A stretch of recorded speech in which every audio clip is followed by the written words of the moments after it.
Assalamu alaikum and welcome to the Continence Care Desk.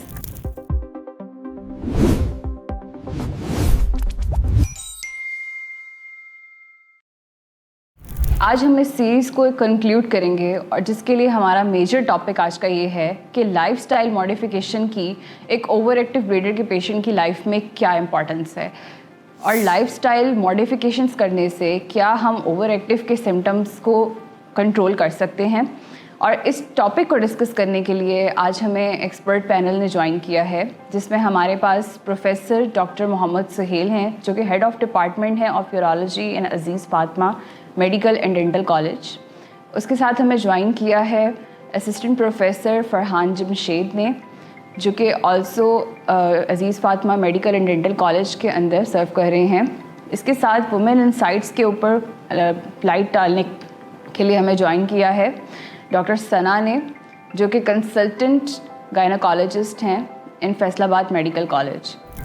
Okay, so doctor Farhan, हम आपसे start करते हैं और मेरा आपसे मेजर क्वेश्चन ये है कि लाइफस्टाइल मॉडिफिकेशंस में ऐसे कौन से पॉइंट्स हैं जो हम ओवर एक्टिव ब्लीडर के पेशेंट को एडवाइस करते हैं जिसको वो स्किप नहीं कर सकता और उससे ये उम्मीद है कि मेडिकेशंस की तरफ हमें लेके जाने की ज़रूरत नहीं पड़ती पेशेंट को और उसके सिम्टम्स बेहतर तरीके से कंट्रोल हो सकते हैं। जी, thank you for inviting me. ये जो आप मसला डिस्कस कर रहे हैं ये बहुत कॉमन है। नॉर्मली इस पे लोग ज़्यादा बात नहीं करते और ये बहुत ज़्यादा कॉमन पॉपुलेशन में बहुत ज़्यादा कॉमन है। ये हर एज ग्रुप में कॉमन है, मेल्स फीमेल्स, खास तौर पे जो ओल्ड एज पॉपुलेशन है उसमें ये बहुत सारी चीज़ें अफेक्ट कर रही होती हैं। लाइफस्टाइल मॉडिफिकेशंस बहुत इंपॉर्टेंट है। लाइफस्टाइल मॉडिफिकेशन को समझने के लिए सबसे पहले मैं थोड़ा से आपको सिम्टम्स ब्रीफ ओवरव्यू देना चाहता हूँ ताकि आपको लाइफस्टाइल मॉडिफिकेशन पेशेंट्स को भी समझ आए। सबसे पहले जो पेशेंट नॉर्मली जो हमारे पास प्रेजेंट कर रहे होते हैं उसमें फ्रीक्वेंट यूरिनेशन के साथ आते हैं। पेशेंट कंप्लेन ये करता है, डॉक्टर साहब बार बार यूरिन पास करना पड़ता है, थोड़ी थोड़ी देर के बाद जाना पड़ता है। और सेकंड जो कंप्लेन उसमें होती है वो कर रहे होते हैं कि उनको अर्जेंसी बहुत ज़्यादा फील होती है। जब यूरिन की हाजत होती है तो कंट्रोल करना बड़ा मुश्किल हो जाता है। समटाइम्स यूरिन जाते जाते पास निकल भी जाता है। तो थर्ड इसमें इंपॉर्टेंट सिम्टम होता है कि रात को पेशेंट को बहुत ज़्यादा प्रॉब्लम होती है कि फ्रीक्वेंट यूरिनेशन के लिए पेशेंट को बार बार जाना पड़ता है। पेशेंट कंप्लेन करता है, डॉक्टर साहब रात को मुझे बार बार यूरिन, मैं सो भी जाता हूँ फिर भी बार बार मुझे उठना पड़ता है यूरिन पास करने के लिए। So these are the main symptoms जिसको हम एड्रेस कर रहे होते हैं जो ओवर एक्टिव ब्लैडर के पेशेंट्स हमारे पास आ रहे होते हैं। इसमें सबसे इंपॉर्टेंट जो पहली मॉडिफिकेशन हम पेशेंट को एडवाइस करते हैं कि वाटर इनटेक। नॉर्मली जो पेशेंट्स का कॉन्सेप्ट ये है कि पानी बहुत ज़्यादा कंज्यूम कर रहे होते हैं, पानी बहुत ज़्यादा पीते हैं जिसकी वजह से यूरिन बार बार उनको जाना पड़ता है, ब्लैडर पे प्रेशर फील होता है, इसलिए फ्रीक्वेंट यूरिनेशन होती है। तो हम पेशेंट्स को एडवाइस करते हैं कि आप पानी पिएं लेकिन आप वक्फे वक्फे से पीते रहा करें और थोड़ा थोड़ा करके पिएं, एकदम से बहुत ज़्यादा सडनली इनटेक ना करें पानी का, जिसकी वजह से प्रेशर पड़ता है और यूरिन बार बार करना पड़ता है। तो सेकंड पेशेंट की एक कंप्लेन होती है कि रात को डॉक्टर साहब बार बार यूरिन करने के लिए जाना पड़ता है। तो उसमें एडवाइस ही होती है कि आप सोने से 2 घंटे पहले या 3 घंटे पहले पीने वाली चीज़ें ज़रा कम कर दें ताकि रात को बार बार यूरिन पास ना करना पड़े।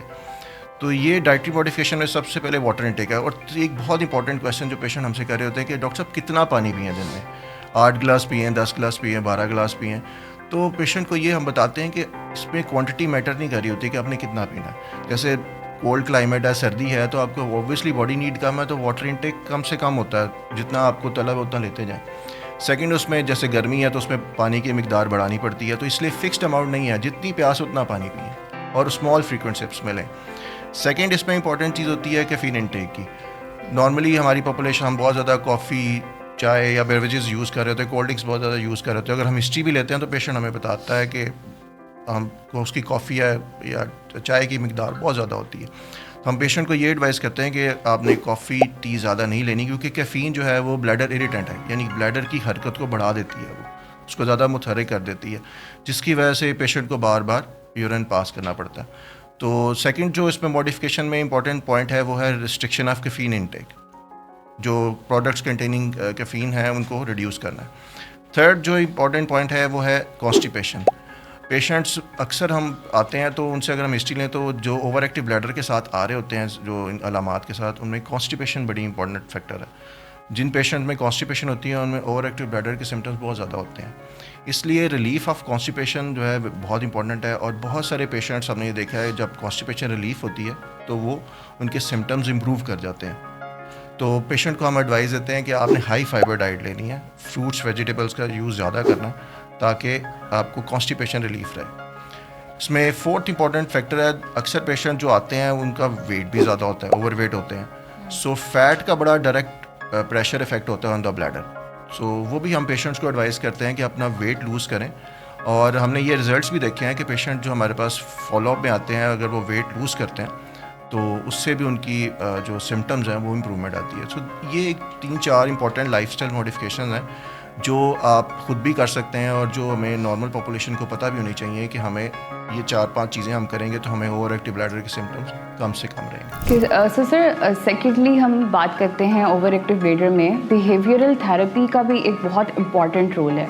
सो बिहेवियरल थेरेपी पेशेंट्स को किस तरह एडवाइस की जाती है और उसकी क्या इंपॉर्टेंस है सिम्टम्स को बेहतर तरीके से कंट्रोल करने में?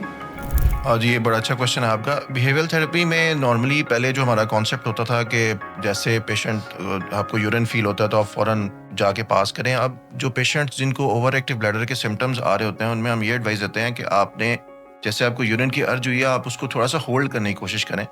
अगर आप उसको होल्ड करेंगे तो ऑब्वियसली आपकी ब्लैडर कैपेसिटी बेहतर होगी, आपका जो टाइमिंग है बेहतर होगी। आहिस्ता आहिस्ता अगर हम इसको करते जाएंगे तो हम इसकी ड्यूरेशन को बढ़ा सकते हैं। जैसे एक पेशेंट है, उसको फ्रीक्वेंट यूरिनेशन है, वो हर आधे घंटे बाद 1 घंटे बाद जा रहा है यूरिन पास करने, तो उसको चाहिए कि फर्स्ट अर्ज पे फ़ौरन यूरिन पास करने ना जाए। जब ठीक है, जब पेशेंट से टॉलरेट नहीं हो रहा और उसको मजबूरी है जाना, ठीक है चला जाए, लेकिन फर्स्ट अर्ज पे कोशिश करें जितना होल्ड कर सकते हैं करें।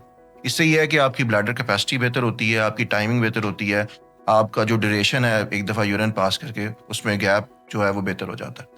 Okay sir, so lifestyle modification and behavioural therapy जो हमने डिस्कस किया इस एपिसोड के अंदर, क्या परसेंटेज आप रेट करना चाहेंगे कि लाइफस्टाइल मॉडिफिकेशन और बिहेवियरल थेरेपी को अडॉप्ट करने में कितने % चांसेस हैं कि पेशेंट के सिम्टम्स कंट्रोल हो जाते हैं और बेहतरी की तरफ जाने लगते हैं और हमें उन्हें मेडिकेशंस की तरफ लेके नहीं जाना पड़ता?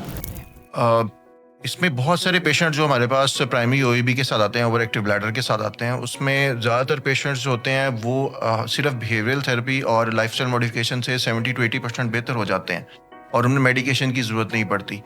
बहुत कम पेशेंट्स ऐसे होते हैं, अगर वो प्रॉपर इन चीज़ों को अडॉप्ट नहीं कर रहे तो वो जाके फिर उनको मेडिसिन ऐड ऑन करनी पड़ती है, जिसमें फिर बाकी ड्रग्स जो हैं वो ऐड ऑन हो जाती हैं उसमें। Okay so viewers, I hope in series ने आपको हेल्प किया होगा ये जानने के लिए कि ओवर एक्टिव ब्लैडर क्या है, कौन से ऐसे सिम्टम्स हैं जो बढ़ती उम्र के साथ हमें फोकस में रखने चाहिए, जिनकी वजह से हमें ये पता चले कि क्या हमें ओवर एक्टिव ब्लैडर है या कोई ऐसा यूरिनरी सिम्टम है जिसकी वजह से हमारी लाइफ और डेली रूटीन जो है वो डिस्टर्ब हो सकती है और कब हमें अपने डॉक्टर की तरफ रुजू करने की कोई ज़रूरत है।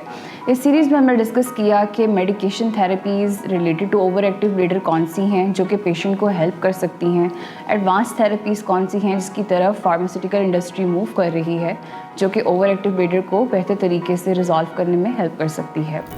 ओके सो इन कंक्लूजन, जैसे कि हमारे डॉक्टर्स ने भी कहा कि अपने सिम्टम्स को फोकस में रखें ताकि आप सफ़र ना करें अपनी लाइफ के अंदर और जितना जल्दी हो सके अपने डॉक्टर की तरफ रुजू करें। ये कोई शर्म की बात नहीं है कि बढ़ती उम्र के साथ या एज के किसी भी हिस्से के अंदर आपको यूरिनेशन का प्रॉब्लम है या ऐसा कोई भी प्रॉब्लम है जो आपकी लाइफ को अफेक्ट कर रहा है। बेहतर है कि बर्दाश्त करने की बजाय आप टाइमली अपने डॉक्टर की तरफ रेफ़र करें ताकि आप बेहतर तरीके से अपनी ज़िंदगी को जी सकें।